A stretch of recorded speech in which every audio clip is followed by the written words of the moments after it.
안녕하세요. 세상 살면서 뿌린 업보는 반드시 돌아온다는 것을 뼈저리게 경험한 40대 후반 남자입니다. 요즘 사람들은 개인주의가 굉장히 강한 것 같습니다. 이웃끼리 서로 돕고 살던 과거와 달리 요즘엔 서로에게 피해를 주지 않기에만 급급하지요. 하지만 최근 저는 타인의 도움으로 인해 인생의 큰 전환점을 맞이했습니다. 제 인생을 크게 바꿔놓은 당시의 사건에 대해 지금부터 이야기해 보도록 하겠습니다. 저는 인테리어 업체를 운영하는 사장으로 반지하방을 포함한 2층짜리 주택을 서울에 소유하고 있어요. 1층엔 저희 부부와 아들, 딸이 거주했고 반지하 집은 월세를 놓고 있었죠. 아내는 자산관리사로 돈과 일에 대한 욕심이 엄청난 사람이었습니다. 사실 말이 자산관리사였지. 아내는 복리 위주로 보험을 취급하는 보험 설계사나 마찬가지였어요. 여러분도 아시다시피 이자에 이자를 주는 게 복리인데 복리보험은 초반에는 중도 해지하면 대부분 원금 손실이라는군요. 보험을 든 지 10년은 넘어가야 조금씩 이자가 늘어나면서 비과세 혜택을 받을 수 있다고 합니다. 아내는 그렇게 고객들의 자산을 관리해주는 일을 했습니다. 이 욕심이 많은 만큼 아내는 고객도 굉장히 많았고 고객 중에는 고위층 손님도 몇 있는 것 같았네요. 나 오늘 늦어. 당신 먼저 애들이랑 밥 먹어. 야근과 주말 출근이 잦았던 아내는 집안일과 아이들 일은 뒷전인 사람이었기에 아이들을 돌보는 건 비교적 시간이 자유로운 제 몫이었어요. 그렇게 아이들 또한 엄마보다는 저를 찾는 일이 훨씬 많았습니다. 제 나이 44이었을 때 60대 중반의 아주머니께서 저희 반지하에 새로 이사를 오셨습니다. 아주머니는 조용하고 말수가 적은 분이셨어요. 아주머니는 마주칠 때마다 목례만 하고 저를 지나치셨기에 아주머니와 대화를 나눌 기회가 별로 없었죠. 그러다가 아주머니가 이사 온 지 반년쯤 지났을 때 아주머니는 2달이나 월세를 밀리셨습니다. 제가 건물 청소 일을 하는데 일을 하다가 계단에서 넘어져서 허리를 다쳤어요. 수술받고 집에서 지금 쉬고 있어서 제가 일을 못 나가고 있습니다. 게다가 지병까지 악화돼서 다른 병원도 다니고 있고요. 제가 허리만 나으면 빨리 일해서 밀린 월세 전부 낼 테니까 조금만 기다려주시면 안 될까요, 사장님? 월세는 천천히 내셔도 되니까 무리하지 말고 푹 쉬세요. 회복 제대로 안 하고 다시 무리하시면 나중에 정말 큰일 나요. 아유, 정말 고맙습니다.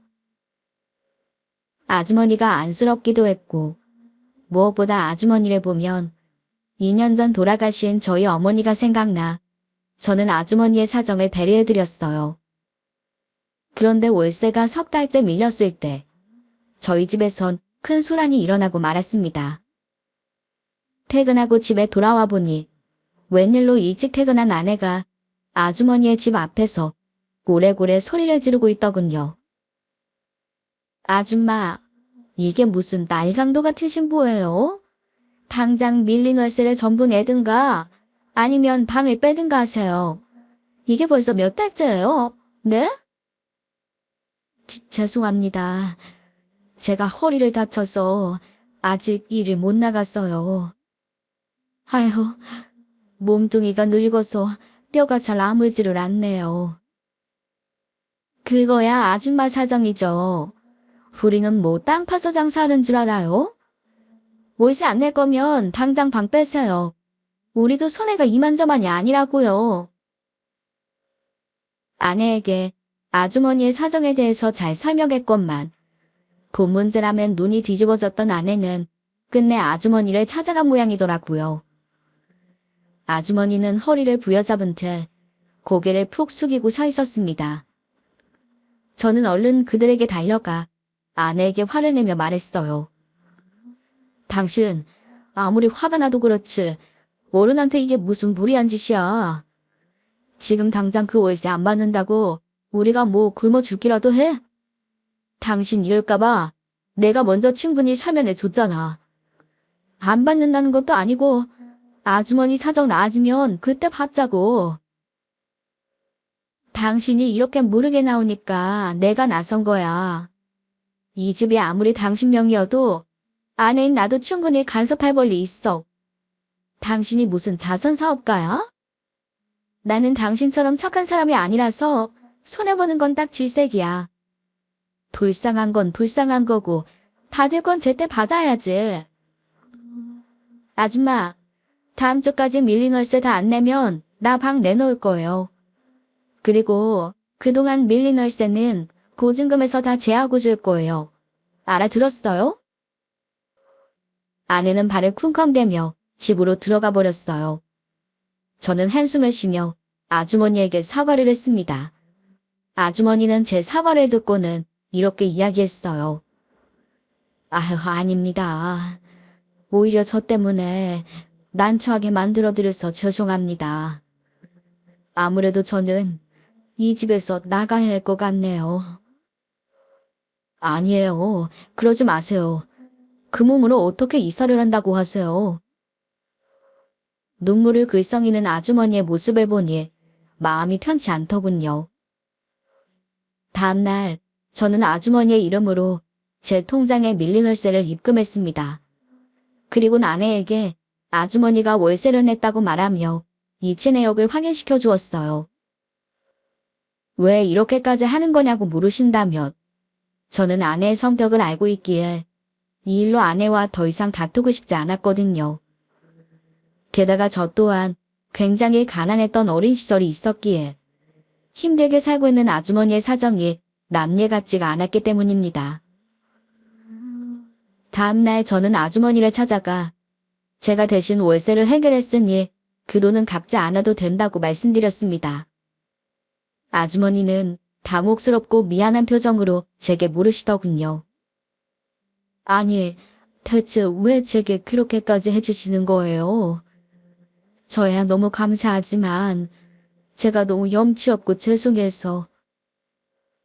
사실 저도 어릴 적에 무척 힘들게 살았거든요.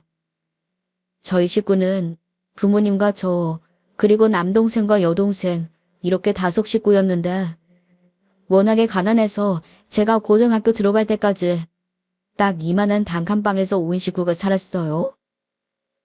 그때 집주인분이 굉장히 저희를 많이 배려해주고 도와주셨어요. 그분들 아니었으면 저희 가족은 진즉에 길바닥에 나앉았을지도 몰라요. 그래서 아주머니 일이 남일 같지 않더라고요. 게다가 아버지까지 제 나이 20살에 돌아가시는 바람에 어머니가 굉장히 고생을 많이 하셨어요. 그러다 이제 겨우 좀 먹고 살만해져서 효도 좀 하려 하니 2년 전에 그만 암으로 어머니가 돌아가시고 말았네요. 아주머니를 보면 평생 힘들게만 살다 돌아가신 저희 어머니 생각이 많이 나더라고요. 그래서 제가 좋아서 도와드리는 거니까 너무 부담 갖지 말아주세요. 제 사연을 듣고 아주머니는 제 손을 잡고 연신 고맙다며 눈물을 글썽이시더군요. 그때 제 눈에 아주머니의 가족 사진으로 보이는 사진 액자 하나가 보였습니다.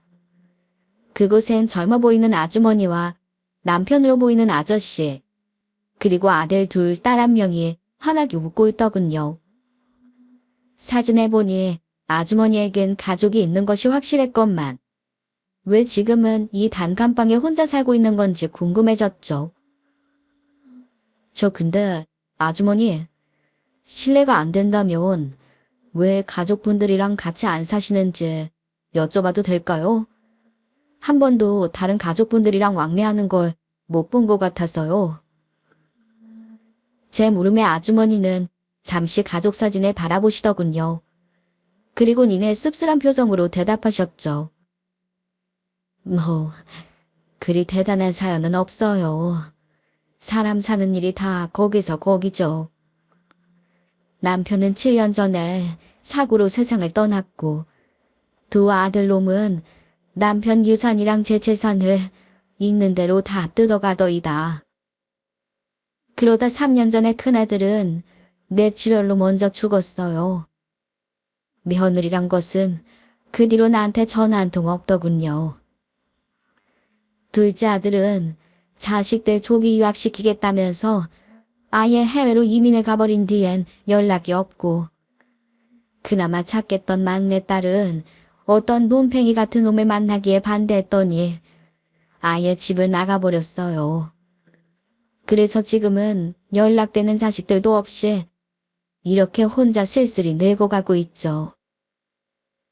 제 팔자가 참 초라하지요? 이런 내 모습이 처량하고 어디 말하기도 창피해서 이젠 사람들과 말도 잘 안 섞습니다. 사정을 들어보니 아주머니가 살아온 현실이 너무 잔인하게 느껴져서 더욱 가슴이 아파왔어요. 그렇게 서로의 가정사를 이야기하며 유대를 쌓은 우리는 그 뒤로 조금씩 교류를 하기 시작했습니다. 아주머니는 전과 다르게 저와 마주치면 반갑게 인사했고 서로의 근황을 묻기도 했어요. 한 달이 지난 후엔 아주머니는 다시 일에 나가실 수 있었죠. 그렇게 아주머니가 저희 집에 새들어 산 지 2년쯤 지난 어느 날이었습니다. 이상하게도 며칠째 자꾸만 집 밖에서 아기 울음소리가 들리더군요. 처음엔 가까이 있는 이웃집에서 나는 소린가 싶었는데 소리가 너무 큰 것이 아무래도 아주머니의 집에서 나는 소리 같더군요. 아우 시끄러워. 대체 뭐야? 하루 이틀도 아니고. 안 되겠어. 내가 직접 찾아가서 확인해봐야지. 결국 참지 못한 아내는 짜증이 잔뜩 난 표정으로 아주머니의 집을 찾아갔습니다. 저 또한 대체 왜 아기 울음소리가 들리는지 궁금했기에 황급히 아내 뒤를 따라갔죠. 저기요 아줌마, 좀 나와보세요. 지금 시간이 밤 12시인데 대체 왜 이렇게 시끄러워요? 집에 아기 있어요? 아내의 신경질적인 외침에 아주머니의 집 문이 열리더군요. 그런데 아주머니의 집에서 나온 사람은 아주머니 혼자가 아니었습니다. 아주머니 옆엔 죄송한 표정을 지은 한 젊은 여자가 아기를 안고 서 있었어요. 어딘가 얼굴이 익숙했는데 자세히 뜯어보니 그 여자는 바로 아주머니의 가족사진 속에서 웃고 있던 아주머니의 막내딸이더라고요. 아주머니는 미안한 표정으로 아내에게 사과를 했죠. 사모님 죄송합니다. 사실 며칠 전에 제 막내딸이 집에 왔어요. 애가 갈 곳이 없어서 지금 머물 곳이 저희 집밖에 없습니다. 손주는 제가 최대한 잘 달래서 조용히 시켜볼게요. 정말 죄송합니다. 그럼 지금 이 집에서 따님이랑 저 아기까지 같이 사시겠다는 거예요. 내가 진짜 어이가 없어서. 아줌마 이 집 혼자 살기로 하고 우리랑 계약한 거 아니에요. 지금 우리 큰애가 고등학생인데 애 공부는 어쩌라고 하루 종일 빽빽 울어대는 아기를 데리고 있겠다는 거예요. 며칠 안 된 지금도 애 울음소리 때문에 머리가 지끈거려 죽겠는데. 당장 내보내던가 아니면 월세를 2배로 내던가 하세요. 2배요? 아내는 삿대질까지 하며 소리를 바락바락 지르더군요. 그럴수록 아기 울음소리는 점점 더 커졌고 아주머니 댁 딸의 고개는 더욱 폭 숙여져만 갔어요. 보다 못한 저는 아내를 카박했습니다. 여보, 우선 진정해. 방 하나에서 사는 건 똑같은데 무슨 월세를 2배로 내래. 그리고 갈 곳이 없다는데 저 갓난애를 데리고 사람을 어디로 나가라는 거야?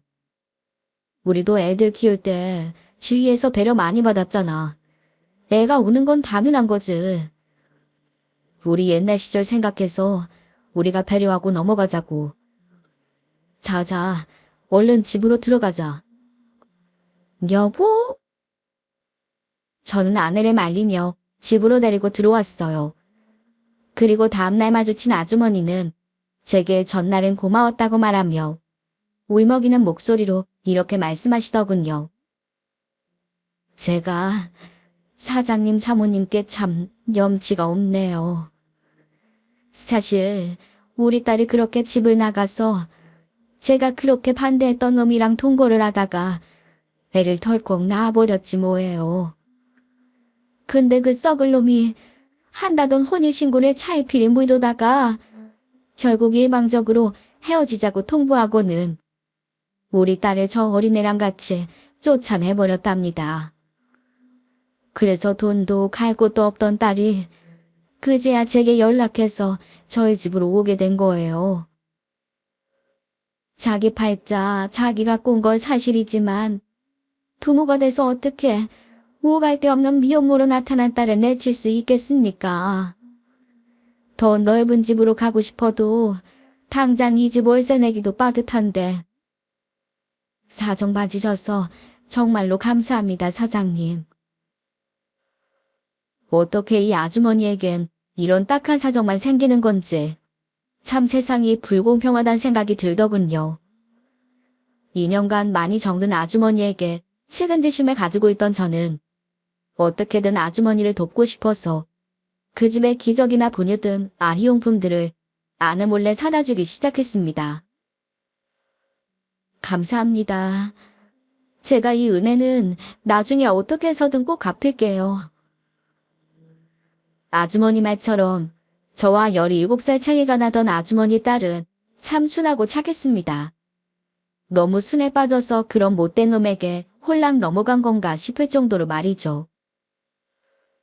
아주머니 딸은 새벽에 나가 점심에 일을 끝내고 집에 돌아오던 아주머니에게 아들을 맡기고 오후에 아르바이트를 나간다고 하더군요. 아주머니 딸은 저를 마주칠 때마다 돈을 많이 벌면 꼭 신세를 갚겠다는 말을 연신 뱉어냈네요. 그렇게 아주머니의 딸이 아주머니의 집에 온 지 몇 달이 지났을 때 아주머니가 또다시 월세를 한번 밀린 적이 있었습니다. 아니나 다를까 월세가 들어오는 제 통장을 가지고 있던 아내는 득달같이 아주머니의 집에 달려가 또다시 소란을 피우더군요. 아주머니는 외출했는지 집에는 아주머니의 딸과 아기 단 둘만 있는 상태였어요. 지금 내 남편이 좀 잘해준다고 그거 믿고 배째라식으로 나오는 거예요? 그렇게 사정 봐줬으면 월세라도 제때제때 내야지. 또 월세 밀려요? 정말 죄송합니다. 이번에 저희 아기가 많이 아파서 계속 병원 데리고 다니느라 제가 알바를 못 나갔어요. 병원비도 많이 들었고요. 다음 달까지 어떻게 해서든 밀린 월세까지 꼭 다 낼게요. 제발 조금만 기다려주세요. 뻔뻔한 건 모전 여전이에요. 돈이 없으면 집을 뺄 것이지. 왜 자꾸 기다려달라면서 불쌍한 척을 내자는 거예요? 무슨 바퀴벌레도 아니고 음스만 집에 숨어서 왜 자꾸 사람 수가 불어나는 거야. 불쾌해서 진짜. 바퀴벌레라뇨 사모님. 아무리 저희가 월세를 좀 밀렸기로서니 말씀이 너무 과하신 거 아니에요? 과하긴 뭐가 과해. 내 돈 뜯어먹고 내 집에 기생하고 있는 게 바퀴벌레랑 다를 게 뭐야? 잔말 말고 빨리 월세 내요. 아니면 그쪽이라도 애 좀 데리고 이 집에서 나가든가. 정말 제 울음소리 때문에 내가 잠을 못 자겠다고요. 아우 시끄러워. 얘, 너 좀 조용히 못하니? 내가 통제가 안 되면 한 대 때려서라도 좀 조용히 시켜야 될 거 아니에요? 여보, 당신 미쳤어? 지금 애한테 뭐라고 하는 거야? 듣다 못한 저는 화를 내며 아내를 말렸습니다. 사람이 사람한테 해도 될 말이 있고 안 될 말이 있지. 사람한테 바퀴벌레로도 모자라. 갓난애를 때려서 조용히 시키라는 게 말이나 되는 소립니까? 아주머니네 딸도 아내의 말에 큰 충격을 받았는지 아이를 껴안고 눈물을 펑펑 흘리고 있더라고요. 당신은 왜 맨날 세입자들 편만 들어? 집주인으로서 내가 이 정도 말도 못해. 내가 뭐 못할 말 있냐고. 못할 말이야. 어떻게 사람한테 그런 말을 할 수가 있어. 이웃끼리 서로 이해하고 돕고 살 수도 있는 거지. 어떻게 매번 그렇게 돈돈거리기만 해. 당장 집에 들어가. 앞으로 이 집 월세 더 내 신경 쓰지 마. 내 통장도 당장 다 내놔. 그 사람들이 돈을 내기 싫어서 안 내는 것도 아니고 어떻게든 살려고 발버둥 치는 사람들에게 꼭 그렇게까지 잔인하게 굴어야 했는지 너무 화가 나더라고요. 다음날 저는 아주머니의 딸을 찾아가 아내 대신 정중히 사과를 했죠. 제가 그렇게 화를 냈건만 아내는 그날 이후에도 아주머니의 딸을 마주칠 때마다 대놓고 면박을 주며 노려보곤 하더라고요. 진짜 재수도 없지. 하필 저런 거지 같은 인간들이 왜 우리 집 세입자로 들어온 거야? 그럴 때마다 저는 아내에게 화를 냈지만 아내는 흥하고 콧방귀를 뀌며 제 말을 무시했어요. 그렇게 몇 달이 지난 어느 날이었습니다. 평소보다 조금 일찍 퇴근하고 집에 돌아오니 아주머니의 딸이 아기를 안고 집 앞에서 저를 기다리고 있더군요. 저 사장님, 잠깐 드릴 말씀이 있는데요. 무슨 말이요? 아, 혹시 기저귀나 분유가 다 떨어졌나요? 아니요. 저 이거 받아주세요. 제가 그동안 꼭 은혜 갚겠다고 말씀드렸었죠. 밀린 월세 대신 일단 이걸로 먼저 은혜를 갚고 싶어요. 아주머니의 딸은 대뜸 제 손에 쪽지 하나를 쥐어주었습니다. 저는 어리동절한 표정으로 그 쪽지를 받아들었어요. 그리고 이어진 아주머니의 딸의 말에 저는 엄청난 충격에 빠지고 말았네요. 이게 뭐예요? 놀라지 말고 들어주세요. 사장님, 제가 알바하고 있는 장소가 명동인데요. 그저께 아기가 걱정돼서 좀 일찍 퇴근하려는데 명동에서 사모님을 봤어요. 제 아내를요? 네. 근데 사모님이 웬 남자랑 아주 다해지게 손을 잡고 걸어가고 계시더라고요. 손을 잡았다고요? 둔기로 머리를 한 대 얻어맞은 것 같더군요. 뱃속 깊은 곳에서 느껴지는 불길한 느낌에 저는 떨리는 눈빛으로 아주머니의 딸의 뒷말을 기다렸죠. 그리고 아주머니의 딸 입에선 상상도 못할 아내의 정체가 흘러나오고 말았습니다. 네. 처음엔 제가 잘못 봤나 싶었는데 사모님이 맞더라고요. 너무 수상해서 몰래 뒤를 쫓아갔는데 꽤 으리으리한 오피스텔 건물로 두 사람이 들어가는 게 아니겠어요.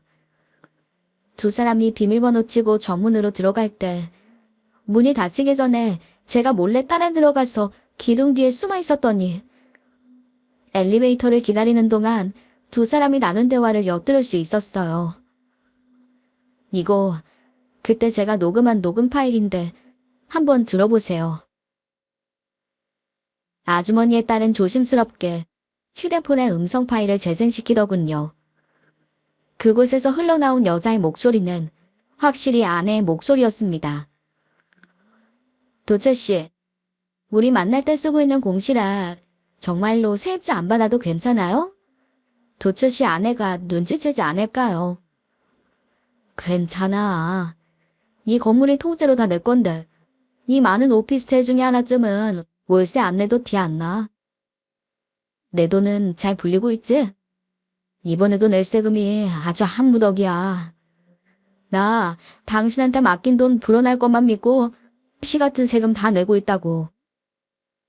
그럼요. 그 세금들 생각도 안 나게 제가 아주 크게 도철 씨 돈 불려줄게요.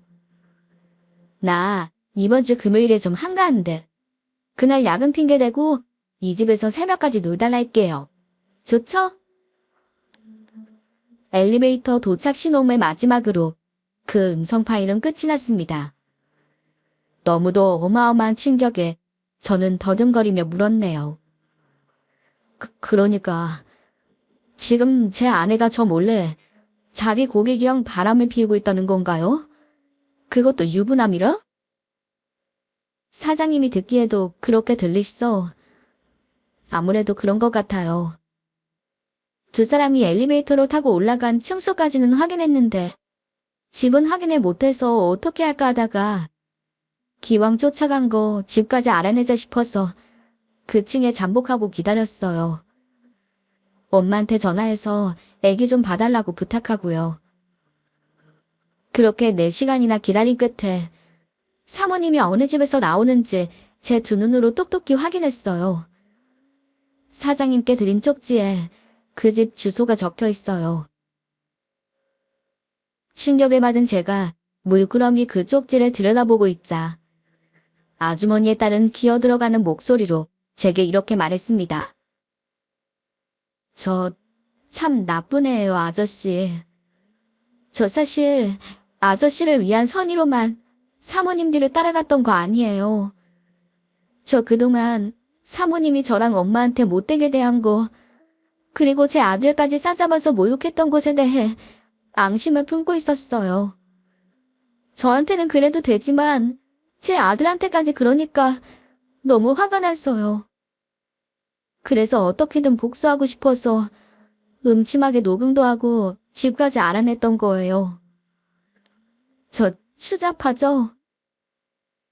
아니에요. 충분히 이해합니다. 그렇게 생각하지 말아요. 이런 말 꺼내기 어려웠을 텐데 제게 이렇게 이야기해줘서 제가 더 고마워요. 제 말에 아주머니의 딸은 얼굴을 붉히다가 결국 눈물을 뚝뚝 흘렸어요. 저는 아주머니의 딸에게 조용히 손수건을 건네주었죠. 그리고 다음날 저는 가게 문을 일찍 닫고 아내에게 전화를 걸었습니다. 아내가 그 남자에게 말했던 한가하다는 금요일이 바로 그날이었거든요. 당신 일해? 오늘 애들이랑 같이 저녁에 외식이나 하면 어떨까 해서. 당신 바빠서 애들이랑 외식한 지 오래됐잖아. 저는 아내가 그러자고 대답하길, 그래서 제발 그 남자를 만나러 간 것이 아니길 간절히 바라며 말했습니다. 하지만 아내에게서는 그런 제 마지막 희망을 산산이 부숴버리는 대답이 돌아왔어요. 아, 나 오늘 일이 너무 많아. 아마 새벽은 돼야 들어갈 테니까 나 기다리지 말고 애들이랑 셋이서 저녁 맛있게 먹어. 저는 참담한 마음으로 전화를 끊었습니다.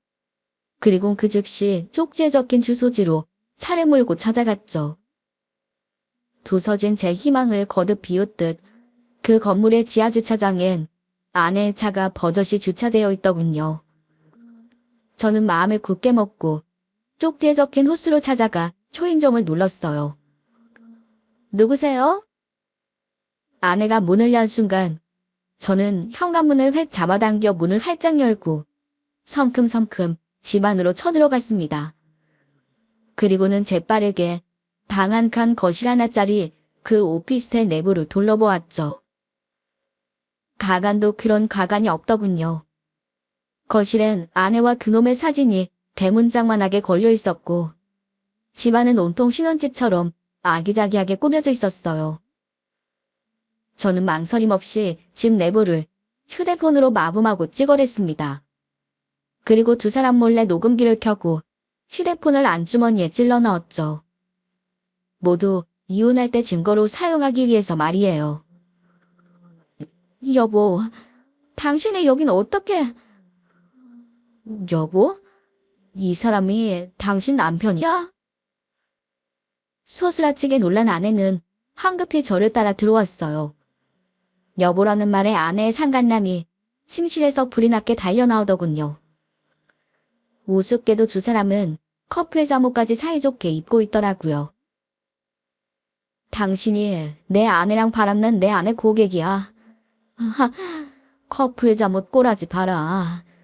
아주 둘이서 생쇼를 하고 살았네. 이 집은 뭐 거의 신혼집 아니야. 여보, 그러니까 이 사람은 이게 어떻게 된 거냐면 변명을 생각하지 마. 이미 다 알고 왔으니까. 둘이서 찍은 사진을 거실에 대문짝만하게 걸어놓고 커플 잠옷까지 입고 있는 마당에 대체 뭐라고 변명을 하려고. 뭐 지금 영화 찍니? 제 말에 아내는 꿀먹은 벙어리처럼 아무 말도 못했습니다. 그 옆에선 상간남은 눈알에 마구 굴려대는 꼴이 어떻게든 빠져나가려 머리를 쥐어 짜내는 중인 듯 하더군요. 그 와중에 더 부하가 치밀었던 건 그 남자는 키가 크고 얼굴이 훤칠하지도 심지어 저보다 어려 보이지도 않았어요. 적어도 아내보다 10살은 좋게 더 많아 보였죠. 워낙에 돈을 밝히는 아내였으니 건물주라는 그 자식의 돈을 보고 만나 보이는 건가 싶었습니다. 싸늘한 제 표정을 본 아내는 빠져나가긴 틀렸다 싶었는지 대뜸 무릎을 털썩 꿇고 빌기 시작했습니다. 여보, 내가 잘못했어. 나 이 사람이랑 몇 번 안 만났어. 그냥 워낙 큰 고객이라 친하게 지내다 보니까 내가 잠깐 정신이 나갔었나 봐. 그 몇 번을 얼마나 진하게 만났길래 이런 미래장소까지 신혼집으로 꾸며놓냐. 어쩜 그렇게 끝까지 핑계댈 생각만 해. 그리고 당신도 유부남이지. 가정 있는 두 연놈들이 겁도 없이 배우자들 뒤통수를 쳐. 집에서 피눈물을 흘릴 가족은 생각도 안 하고 눈앞에 쾌락에만 미쳐서 이런 짐승 같은 짓거리를 저지르냐고. 나 너희 둘 다 가만 안 놔둘 거야. 너희들이 어떤 인간인지 만천하에 싹 다 까발려서 내가 받은 상처 곱절로 되돌려줄 거야. 이보세요. 우선 진정 좀 하세요. 예? 내가 어떻게 하면 눈 감아주겠습니까? 돈이라면 원한 대로 줄 테니까 우리 치성인답게 대화로 해결합시다. 예? 대화? 대화 같은 소리 하고 있네. 지성이는 다 얼어 죽었냐? 지성인이라는 놈이 남의 아내를 가로채서 짐승처럼 두터먹었어. 가정을 배신한 순간 너희 두 연놈은 지성인, 아니 인간이 아니라 짐승이 된 거야. 짐승을 사람답게 대하면 되냐? 짐승처럼 대해야지. 둘 다 두고 봐. 저는 있는 대로 소리를 질러대며 현관으로 향했습니다. 그러자 두 연놈은 제 휴대폰을 빼앗으려 제게 달려들더군요. 당신 남편 이 집 사진 찍었어. 우선 휴대폰부터 빼앗아봐. 저는 재빨리 몸을 피했어요. 그러자 우스꽝스럽게도 두 연놈은 서로 쾅하고 부딪히며 이마와 코를 부여잡고는 대굴대굴 바닥을 구르더군요. 아우씨, 당신 남편 잡으랬더니 나한테 들이박으면 어떡해? 이 멍청한 여자야. 멍청하다고? 말 다 했어 지금? 두 사람이 한심하게 바닥에 나둥글며 서로에게 욕짓거리를 하는 사이에 저는 재빨리 그 집을 빠져나왔습니다.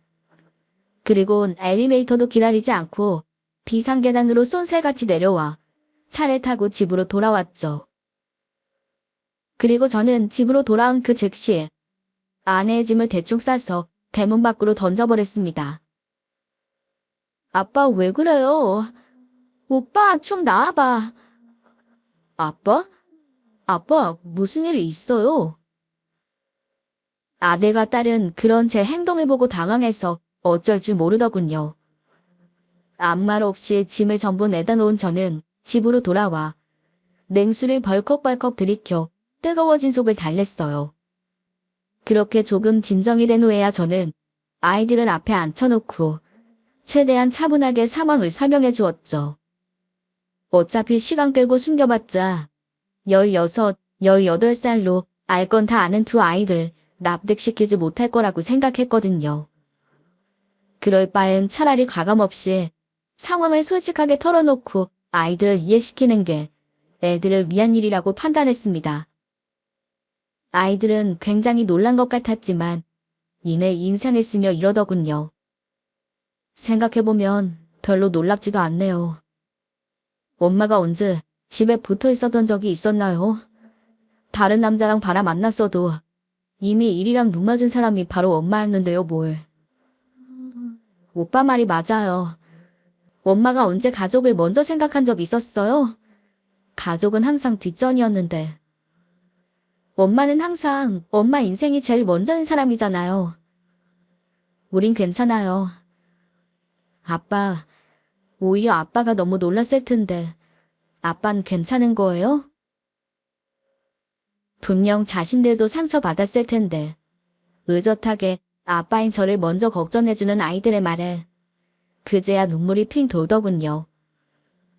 이렇게 사랑스러운 아이들을 두고 어떻게 바람을 피울 수가 있지 싶어 아내에 대한 분노의 불길이 더더욱 거세져만 갔죠.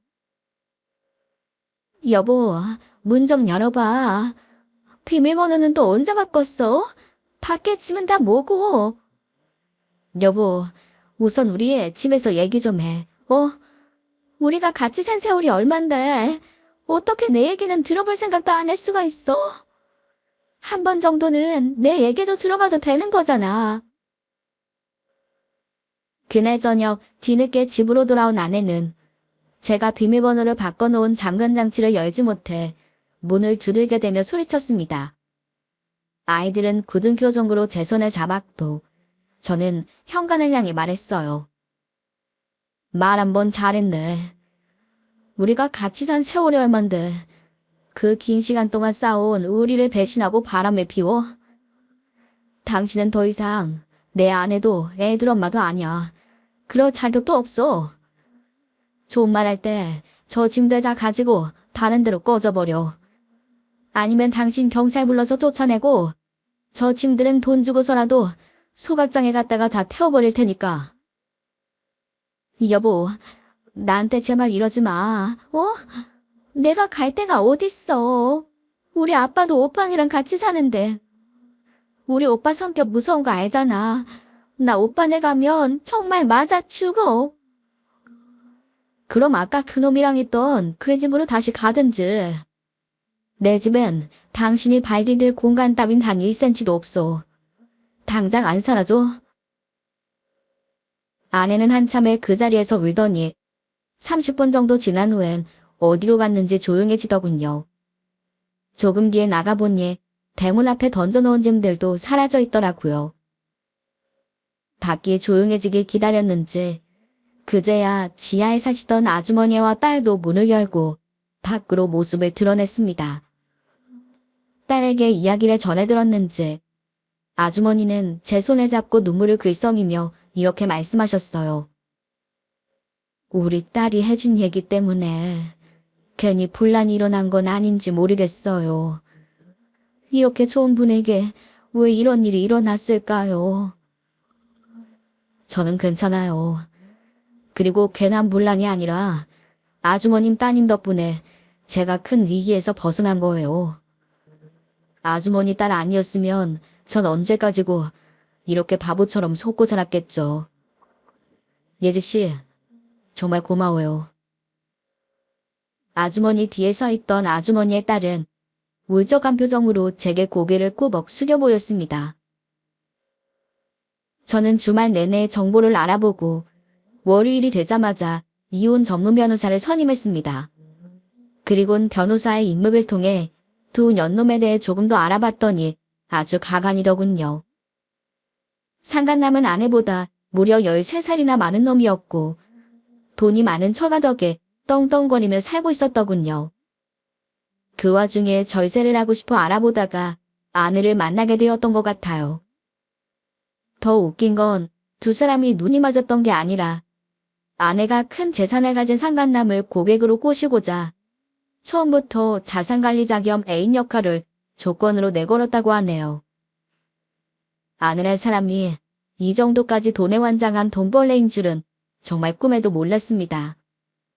이 정도면 아내가 그동안 많은 고기를 유치할 수 있었던 게 순전히 능력 때문만은 아니지 않았을까? 이런 의심이 당연하게 들더라고요. 저는 아내 회사로 이혼 소장을 보냈습니다. 그 후 저는 아내의 실체를 하나도 빠짐없이 적어서 아내의 회사 민원글을 올렸습니다. 하지만 그 정도로는 제가 받은 배신감의 절반도 떨쳐내지 못하겠더군요. 그래서 저는 그 다음날 아내가 일하던 회사 집으로 아예 쳐들어갔죠. 안녕하세요. 저 서정현 씨 남편 되는 사람입니다. 여보? 어디서 지내고 있었는지는 모르겠지만 아내는 그 와중에도 출근을 했더라고요. 저는 당황하는 아내를 뿌리치며 큰 소리로 소리쳤어요. 벌써 소문이 다 퍼졌을 텐데. 이 회사는 아직도 이런 불량스러운 직원을 자르지 않았습니까?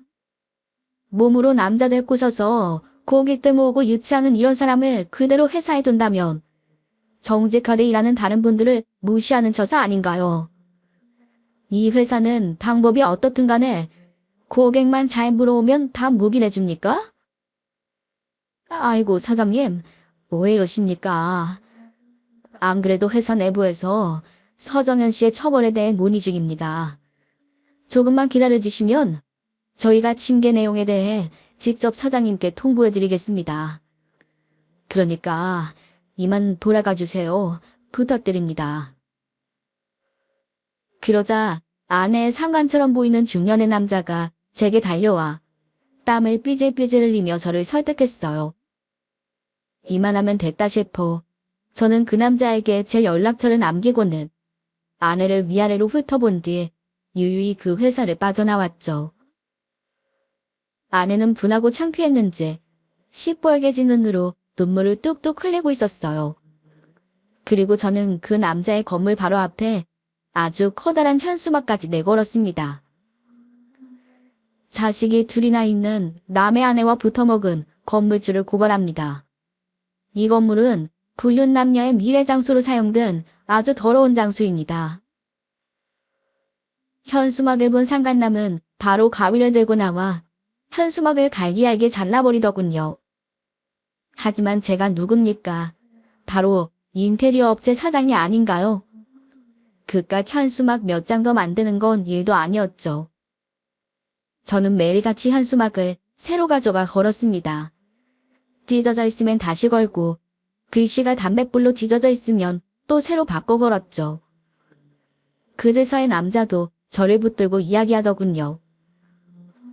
당신 진짜 명예훼손으로 고소당하고 싶어.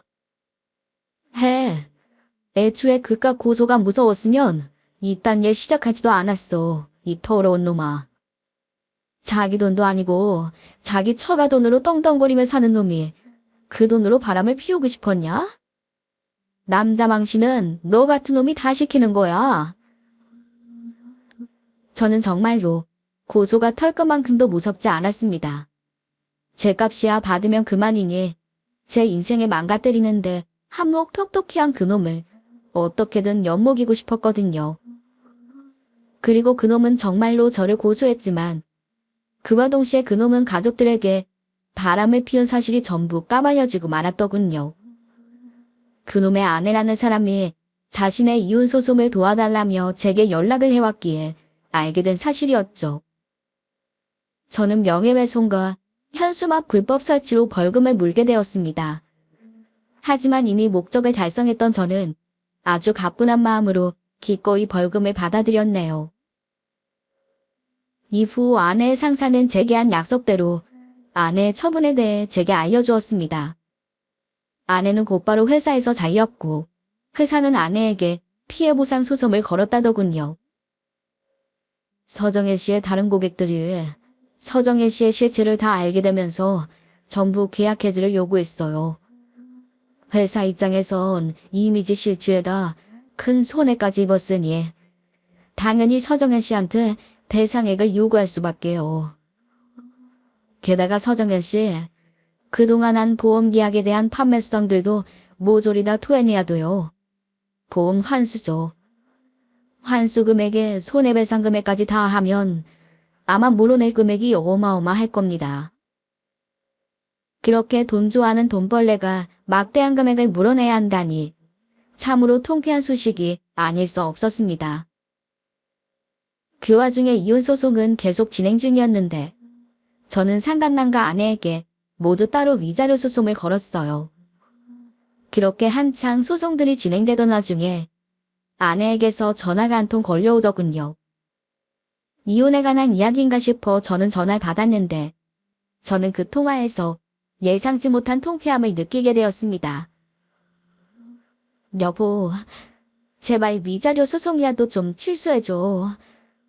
나 사실 그동안 고객들 돈 조금씩 따로 뺏어 썼단 말이야. 어차피 나중에 불려주면 되니까 그 돈으로 사고 싶던 명품도 사고 고객들 선물도 샀는데 지금 그 돈들부터 다 메꿔야 되게 생겼어. 거기다가 그놈 아내한테 줄 위자료랑 보험 안수에 회사 피해 보상까지 해줘야 돼서 지금 대출을 다 땡겼어도 돈이 모자라. 그러니까 제발 위자료라도 좀 봐주라. 어? 나 이러다 진짜 길바닥에 나앉게 생겼어. 나랑 만났던 그놈도 나 때문에 자기 인생 망쳤다고 나 차버려서 그놈한테도 돈 못 빌려. 나 지금 겨우 원룸에서 지내고 있는데 이러다가 진짜 보증금도 다 빼고 고시원이라도 들어가야 할 판이란 말이야. 돈이 없으면 고시원이든 길바닥이든 가야지. 뭐가 문제야? 당신이 항상 우리 아랫집 아주머니랑 아주머니 딸한테 그랬잖아. 돈 없는 건 당신들 사정이라고. 돈 없으면 주제에 맞게 살아야 한다는 건 당신 철칙이었잖아. 안 그래?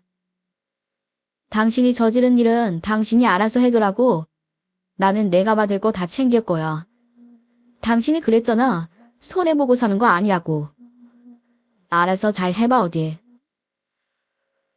저는 그대로 전화를 또 끊어버렸어요. 평소에 그렇게 돈 없는 사람들을 무시하고 갑질하더니 사람 일은 나중에 어떻게 될지 아무도 모르는 거라고 생각했죠. 그렇게 긴 이혼 소송 끝에 저는 유리한 재산 분할을 받고 이혼할 수 있었습니다. 그리고 아내와 상간남에게 위자료도 실컷 뜯어낼 수 있었어요. 그 뒤 얼마 지나지 않아 상간남의 아내가 제게 상간남의 최후도 이야기해 주더군요. 상간남은 자기 아내에게 이혼당하고 처바에서 지엄마 등 모든 걸 빼앗기고 전에 비하면 턱없이 적은 재산만 수중에 남길 수 있었다고 하네요. 아주 쌤통이었죠. 그리고 저는 감사의 의미로 아주머니와 아주머니의 딸에게 무상으로 2년의 월세 계약을 연장해 주었고 따로 두둑히 살해도 했습니다. 예지씨 아니었다면 제가 그런 추악한 인간을 아내랍시고 데리고 살고 있는 줄 까맣게 모를 뻔했네요. 다시 한번 정말 감사드려요. 적지 않은 액수에 놀란 두 사람은 이러려고 은혜를 갚은 게 아니라며 살해금을 거절하더군요. 저는 그런 두 사람에게 제 인생을 구제해준 값을 적게 치를 수 없다며 단호하게 이야기하곤 끝까지 돈을 건넸죠. 저희 아이들은 아내의 실체를 안 후 아예 아내를 손절해버렸습니다. 어차피 오빠도 나도 엄마랑 붙어있던 적이 별로 없어서 엄마에 대해 별 미련 없어요. 우린 그저 아빠가 행복하기만 하면 돼요. 그런 아이들의 말에 제가 좋은 남편은 아니었을지언정 좋은 아빠이긴 했었구나 하는 생각에 마음이 뭉클해지더라고요. 엄마에 대해 심드렁했던 아이들과 달리 전 아내는 모든 걸 다 잃은 이제 와서야 자식들 생각이 났나 보더군요. 이혼한 지 몇 달이 지난 얼마 전 아내는 제가 전화를 받지 않자 제게 이렇게 문자를 보냈더라고요. 여보, 당신도 애들도 내 전화는 통 받질 않네. 애들이 나 안 보고 싶대? 나는 애들 너무 보고 싶은데. 지금 사는 고시원엔 창문도 없어서 하루 종일 너무 우울한 생각만 들어. 애들이라도 보면 숨이 좀 트일 것 같아. 제발 애들 한 번만 좀 보여주라. 애들에게 한창 엄마가 필요했던 시기엔 그렇게 밖으로만 나돌더니 이제 와서 저렇게 후회봤자 무슨 소용이랍니까.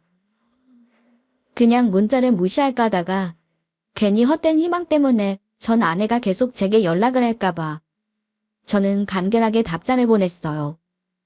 그리고 아예 전 아내의 연락처를 차단해버렸습니다. 난 당신이 애들 봐도 상관없어. 근데 애들이 당신 얼굴 보기 싫대. 이제 알겠어? 당신은 그놈이랑 바람을 피웠던 그 순간 우리 가족을 모두 잃은 거야. 당신은 더 이상 애들에게 엄마로서의 가치가 없는 인간이니까. 평생 땅을 치고 후회하며 살길 바래. 당신 연락처는 이만 차단할게. 그게 전 아내와의 마지막 연락이었습니다. 전 아내의 오빠인 형님은 편찮으신 전 장인어른 대신 제게 전화해 마지막 사과를 하시더군요. 자신도 그딴 동생 없는 인간 취급하며 살 생각이라면서요. 그렇게 전 아내는 철저히 이기적인 삶을 살다가 결국 부모 형제도 남편과 자식도 직장과 돈마저 전부 잃어버리고 만 거예요. 지금 아내가 어떻게 사는지 저는 알지 못합니다. 저도 아이들도 더 이상 아내와 연락을 하지 않으니까요. 아마 고시원방에서 눈물 젖은 라면이나 술을 마시며 매일 밤을 지새우고 있지 않을까 싶네요. 안타깝지만 어쩌겠습니까? 다 자업자득인 것을요. 지금 아주머니와 아주머니의 딸, 그리고 아기는 더없이 편안하게 살고 있습니다. 이제 눈치 주는 아내가 없으니 저와 아이들은 아기를 포함한 3사람을 집으로 초대해 종종 저녁 식사도 하곤 합니다. 아이들은 아주머니를 할머니라고 부르며 돌아가신 저희 어머니를 대하듯 존중하고 아주머니의 딸도 이모 이모하며 잘 따르곤 해요. 엄마를 잃어버린 제 아이들과 외로움과 싸우던 2사람, 그리고 저와 아기까지 우리 6은 서로를 의지하며 힘을 내서 열심히 살아가고 있답니다. 언제까지 3사람이 저희 집에 새들어 살지 모르겠지만 3사람이 더 좋은 집으로 이사가는 그날까지 저는 최선을 다해 도와줄 생각입니다. 저는 그들에게 은혜를 입은 사람이자 그들의 이웃이니까요. 단 한 가지 바람이 있다면 저희 아이들과 예지씨 아들이 훗날 지금을 떠올려 그들 또한 어려운 이웃들을 도우며 살아갔으면 좋겠다는 거예요. 여러분, 짧은 인생을 돌이켜보면 사람은 혼자서는 살아갈 수 없는 동물인 것 같아요. 저는 이 각박한 세상에서도 서로의 도움이 있어야지만 사람은 비로소 살아갈 수 있다는 말을 꼭 많은 분들께 전하고 싶어 이 사연을 보내게 되었습니다. 어린 시절 어려운 저희 집을 도와준 주인집 아저씨의 온정은 저를 인정 있는 사람으로 키웠고, 그런 저는 또다시 아주머니와 아주머니의 딸을 도왔어요. 그리고 제 도움을 받은 아주머니의 딸은 결국 제 인생을 구해주었고요. 이렇듯 조금만 주위로 고개를 돌려보면 아직 우리는 수많은 온전 속에서 살아가고 있다는 사실을 깨달을 수 있더라고요. 그러니 여러분도 가끔씩은 주위를 둘러보고 또 여러분이 주위에 먼저 손길도 내밀며 모두 함께 따뜻한 세상을 만들어 나갔으면 좋겠습니다. 저는 언젠가 또다시 따뜻한 이웃의 손길로 여러분들의 곁에 찾아갈게요. 감사합니다.